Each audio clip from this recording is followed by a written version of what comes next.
So we're ready for our second book review.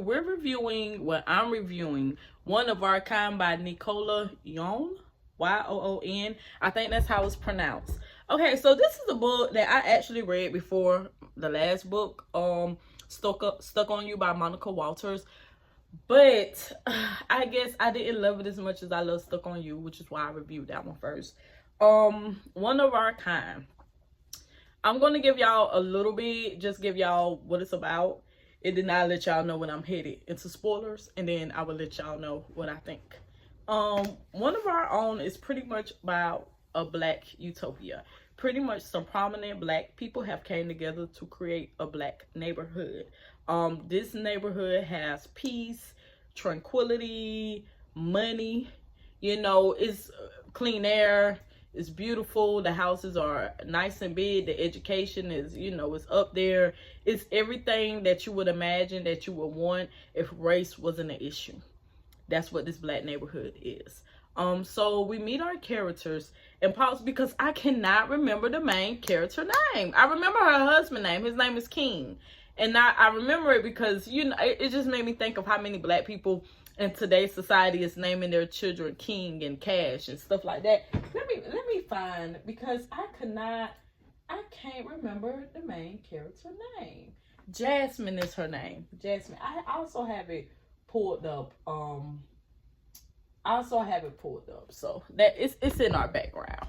Okay, so with this book, I can't say I read it in entirety. There was moments where I wasn't able to pick the book down, so it definitely held my attention. But going back to what it's about, it's a black utopia. We meet Jasmine and King, who has a child, and she's also pregnant.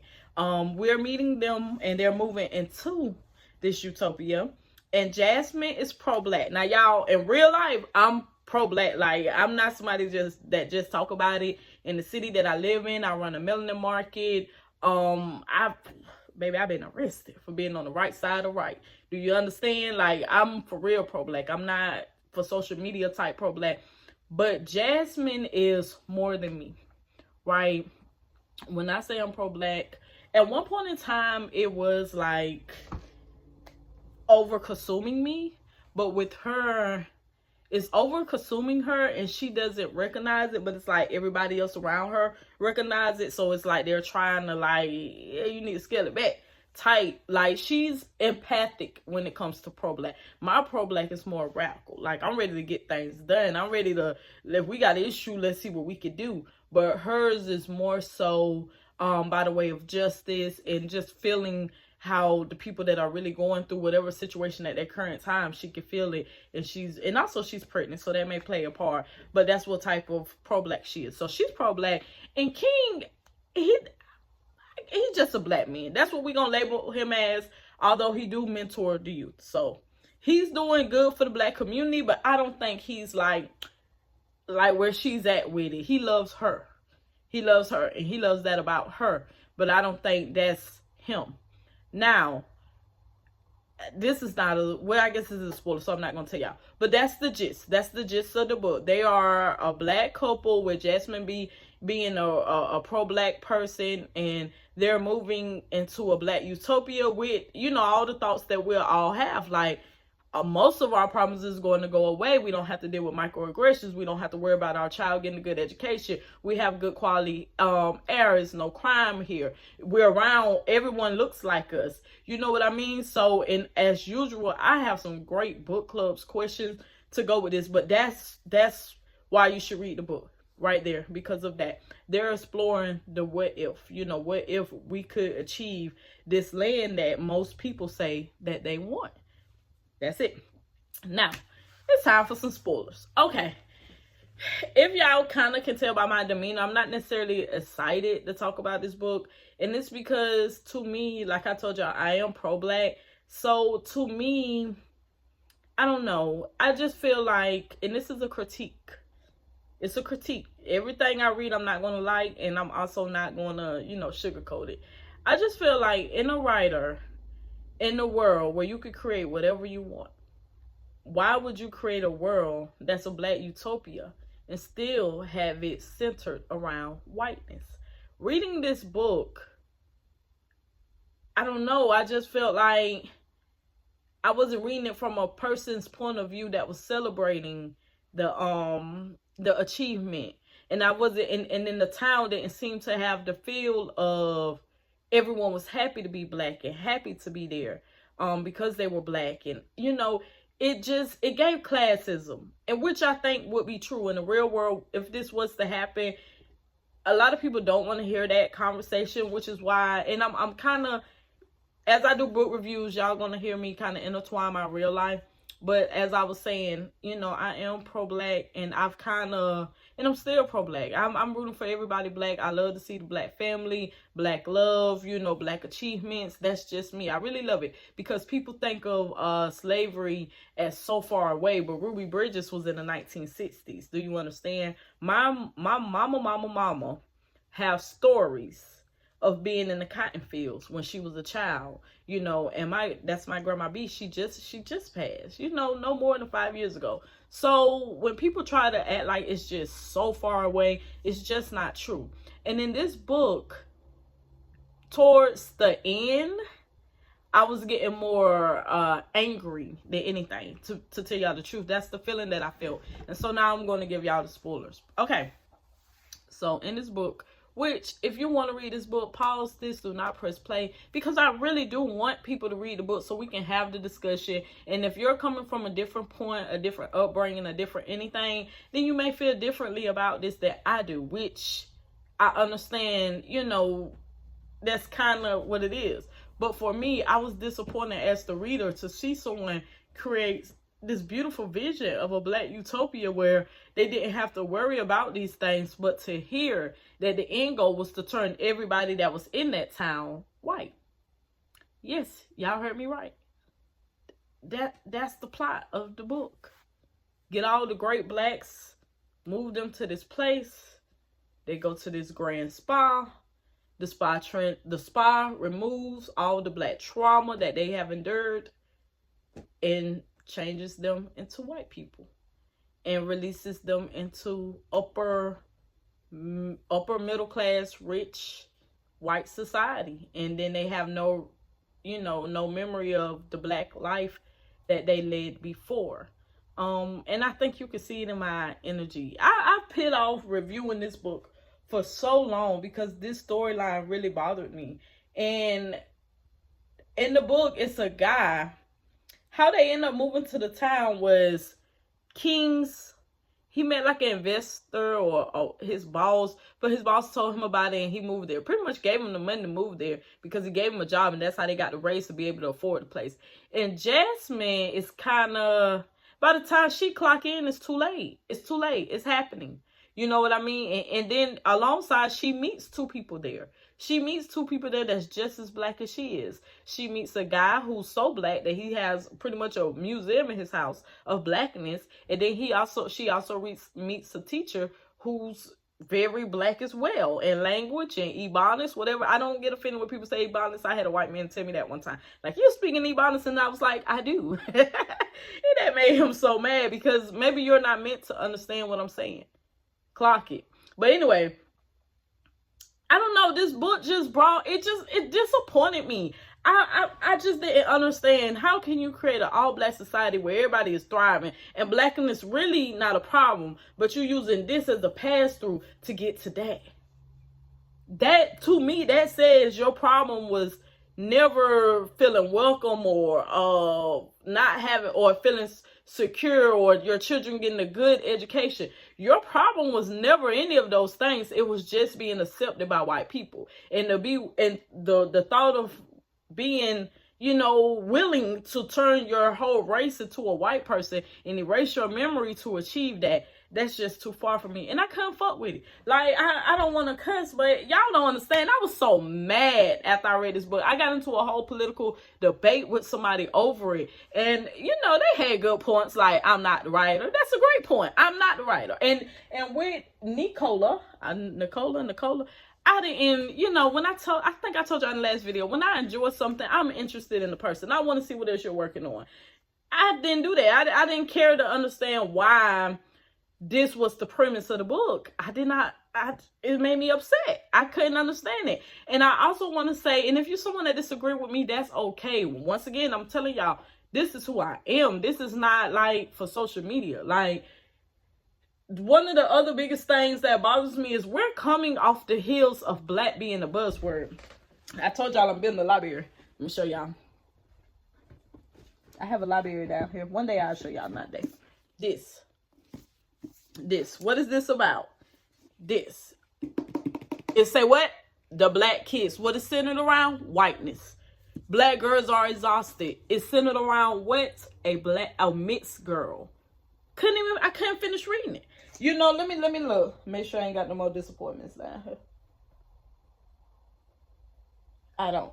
But what I'm saying is, reading this book is coming off the heels of me just feeling like black being used as a buzzword. Now, this book in my hands is supposed to pretty much, they're kids. They are black kids. But some stuff going to be happening in the neighborhood where black kids are going to be doing it. And now all their white counterparts all of a sudden see them as the black kids.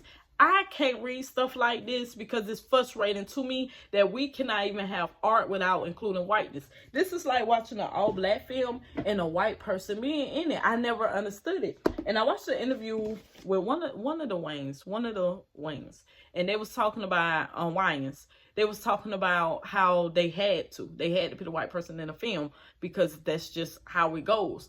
And I don't think people know the ins and outs of things. So with books like this, it makes me question, is this the ending that you intended for it, or was you told to go back to the drawing board? Because I just can't. And then Jasmine ultimately gets turned white. And she no longer cares about black anything. And mind you, she's a public defender. So she no longer cares. And her husband ends up losing a mentee to the prison system. So she's, in the book, she's like, ask him when he's going to get another mentee, Now it makes sense. He was already being turned. His mindset. You know what I mean? And then I do want y'all to read the book, because the book really was good. It was a great mystery. Do I want to see it made into a film? No. Do I want to see it made into a show? No. And my reason being is because we're stuck in this loop where any form of black trauma is up here. And I was so happy to read Stuck on You by Monica Walters because it was an uplifting black story. Yes, it had drama. Yes, it had some toxicity, but it showed two black people being mature and knowing how to, it showed black people being human. And stuff like this shows like you're a product. You're willing to change your whole being to fit into a society that does not want you. I just can't. And if you made the black utopia, why isn't the black utopia good enough? Like, I don't know, y'all. I couldn't, do I recommend you read? Yes, for conversation's sake. I would love to be in a room full of people that have read the book to hear how they, it's on the tip of my tongue. How did they take in what was being said? Because me, like I told y'all, I'm coming from that place of Jasmine.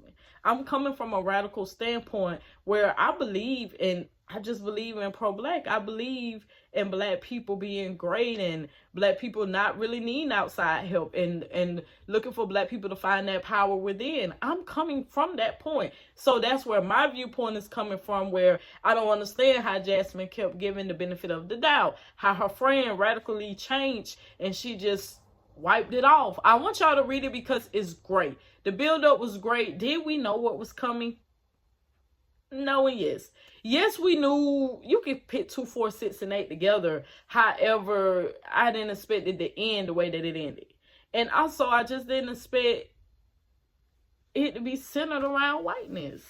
I don't know. It's always disappointing to me whenever it's something like that, just because, you know, I just don't get it. Like, we can't have anything great and black and not have it centered around that. Black girls must die exhausted. What's the other one? The other black girl. They made it into a show.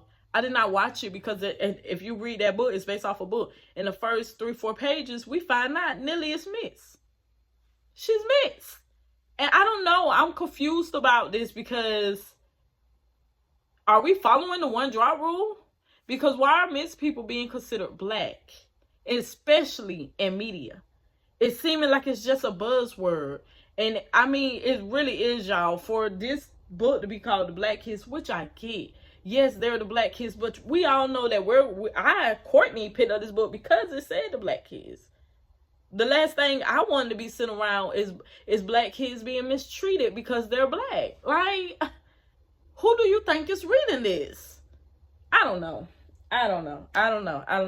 But all in all, I want y'all to read it. It was rage bait to me because I'm just too deep in. It was rage bait to me, but that doesn't mean it's going to be rage bait to you. It honestly goes, it depends on your beliefs, your upbringing, your race, your class. It's going to bring all that because skin folk not being kinfolk is common in the Black community. We know that. We all have different definitions of what makes a Black person Black. Is it the experience? Is it the color? Is it the shared, I don't know, the shared trauma? So we all kind of got our own definition of what makes a Black person Black. But yeah, all in all, I do think it was a good book. It was just too emotional for me because I didn't like the premise. Was it written well? Yes. Was I intrigued? Yes. Did I want to see where it was going? Yes. Could it be a movie? Yes, it could. It absolutely could. The script, damn near there.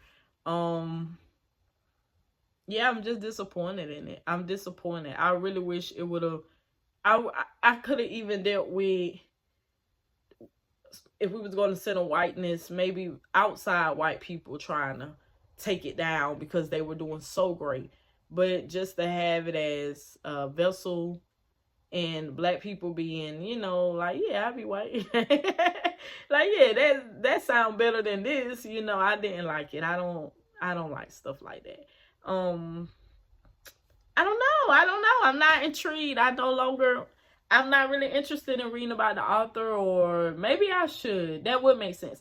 If I do go look for an interview just to hear her thoughts of why she chose this path, I may do that and come back, and maybe my opinion would change. Like I said, do I recommend y'all reading the book? Yes.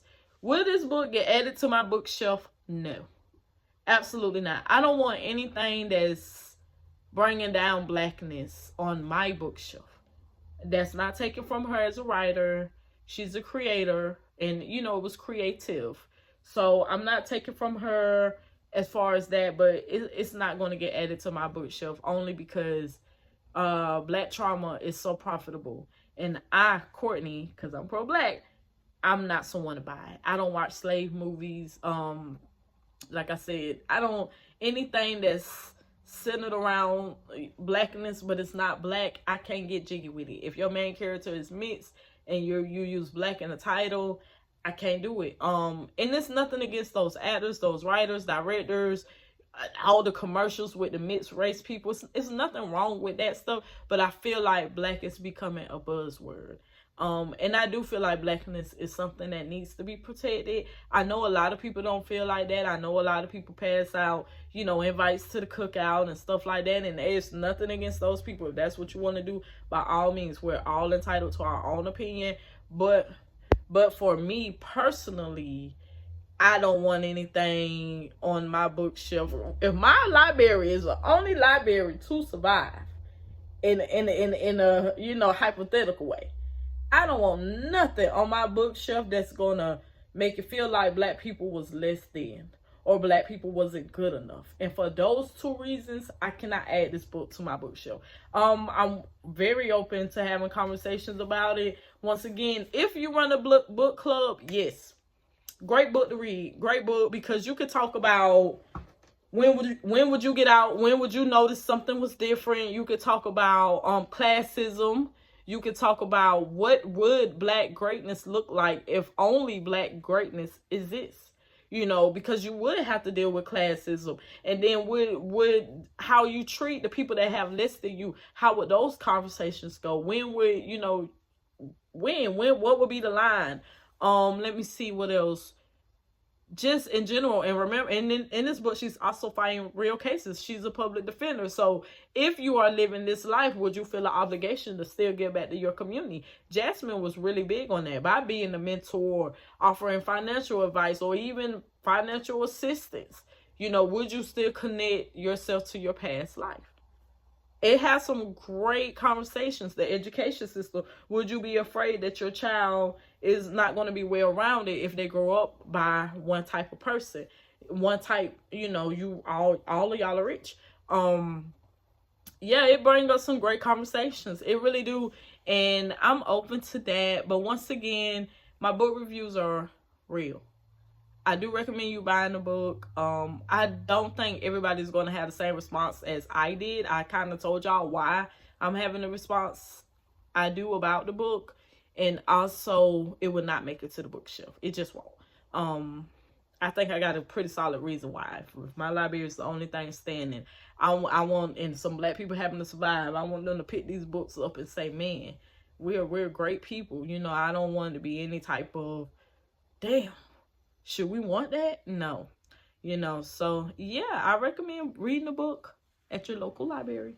I'm not going to say don't buy the book because we want to support black authors, but support either by checking the book out at your library or reading the book, but it won't make it onto our bookshelf.